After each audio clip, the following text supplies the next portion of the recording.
Kentucky. This is WYMT Mountain News at 6.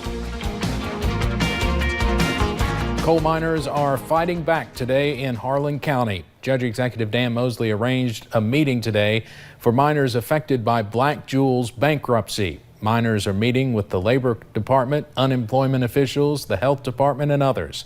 Governor Matt Bevin also announced this afternoon the Labor Cabinet has opened an investigation into Black Jewel.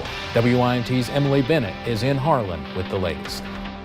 Harlan County is taking a stand today and is seeking legal action against Black Jewel with attorney Ned Pillersdorf at the lead. These coal miners have been wronged, their families have been wronged, our community has been wronged, and we feel like that he has the expertise to navigate us through this process and helping make these people whole again. Harlan County Judge Executive Dan Mosley says not only are checks bouncing, but 401ks are not being deposited and child support is not being paid to the state. I don't know how there's not criminal charges that's brought against someone as a result of this. It's so wrong on so many levels. Black Jewel has been given a $5 million loan, but that money is not going to pay the miners' paychecks. Take care of your people. You pay your people before you pay anything else when you're running a company.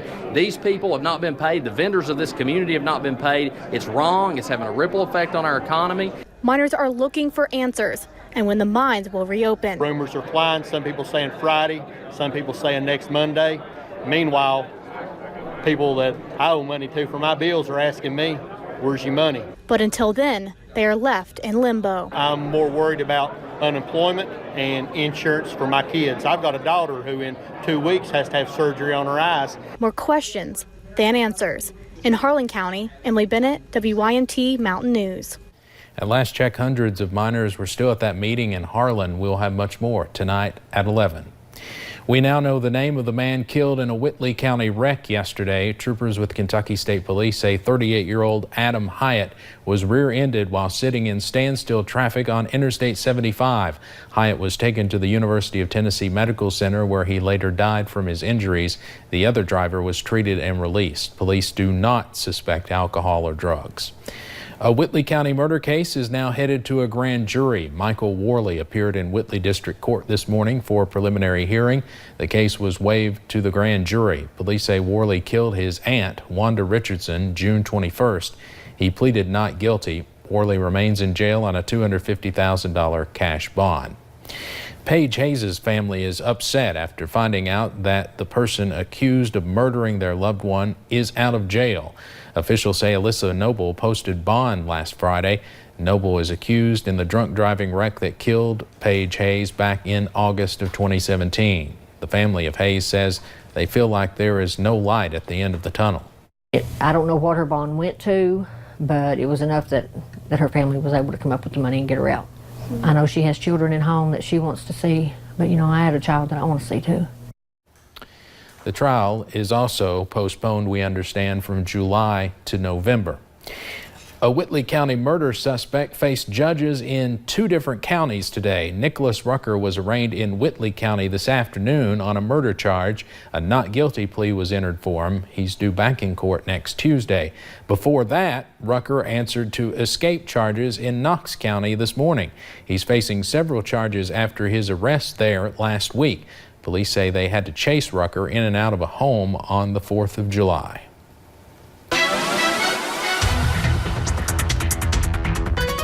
Well, it ended up being a beautiful day. It was a little gloomy earlier this morning, but those clouds have cleared out quite nicely. We'll go ahead and take you guys to Jackson right now. We're seeing a few clouds over there, 80 degrees, dew points in those lower 70s, so feeling just a little bit muggy out there. You can see that feels like temperature is near 84 degrees. As we look at those temperatures across the mountains, you'll see really those low to mid 80s, some spots still in the upper 80s if you're looking over into Hazard, down into Jonesville as well. You're seeing an 83 as we look over into parts of London, and even an 85 over into parts of Monticello. Those feels like temperatures though, some spots feeling like the upper 80s to lower 90s. Like I said, it's pretty hot, pretty humid out there, and really that's going to continue as we head into the rest of the work week. Satellite and radar dealing with those pop-up showers earlier today as that cold front really continued to push through the mountains earlier this morning, but we've seen that clear out of our area. We're only 8 days into July and we're already above our month-to-date normal rainfall. You can see over 2 inches, usually around 1 inch for this time of year, really right around this time, already at 3.35 I-75 at Jackson. You can see just year to date, we're already above that as well. Are we going to add more rain to the bucket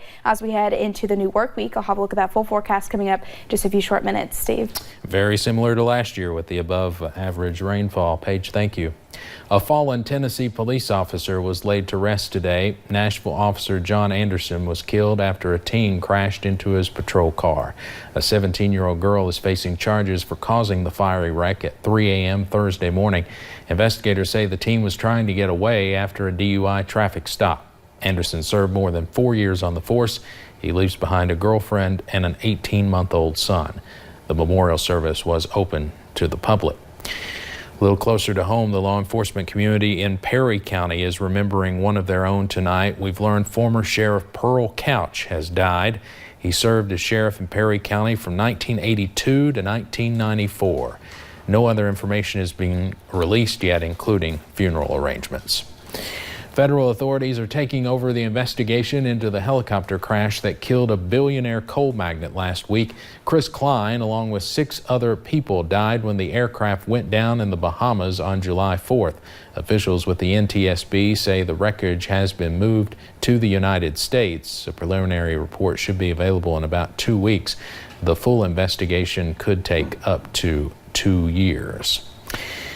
First Lady Melania Trump traveled to West Virginia to learn about the fight against the opioid epidemic. She took part in a roundtable discussion at the Cabell Huntington Health Department.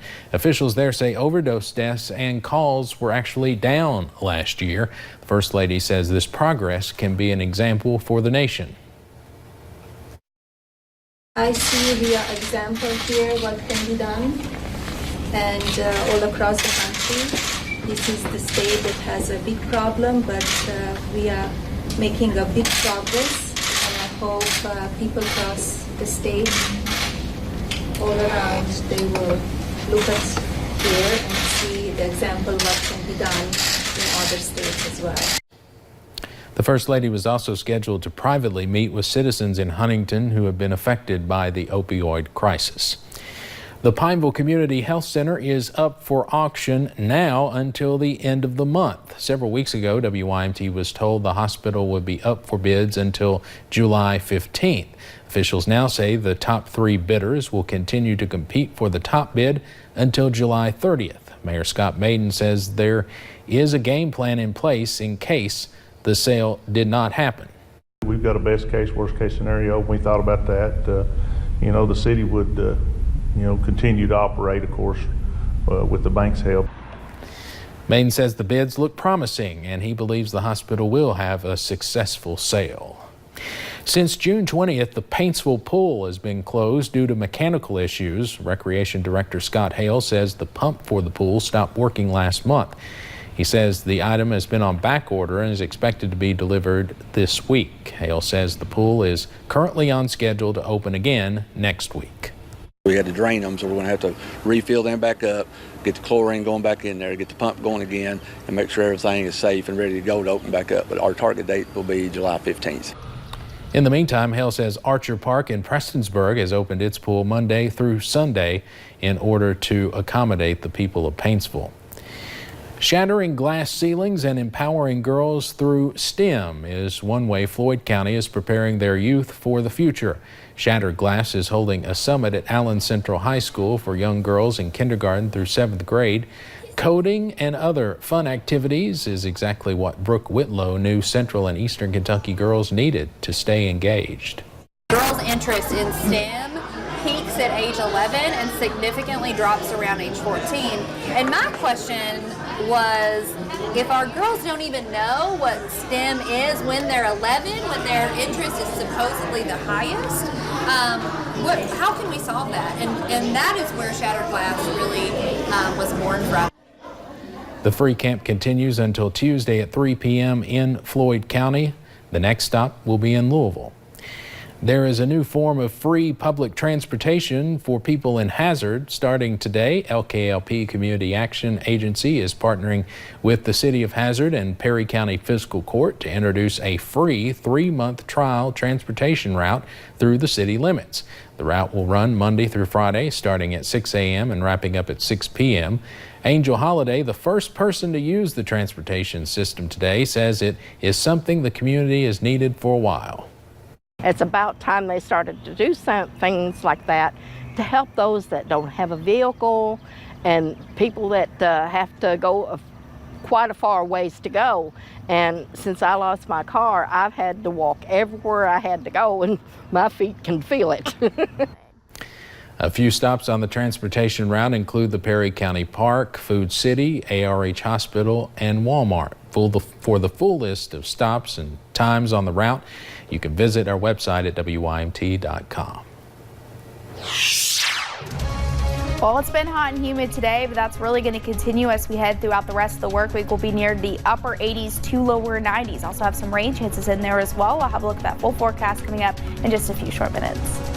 And some weekend flash flooding in eastern Kentucky causes one county to declare a state of emergency. Hear from others who say they watched their roads disappear.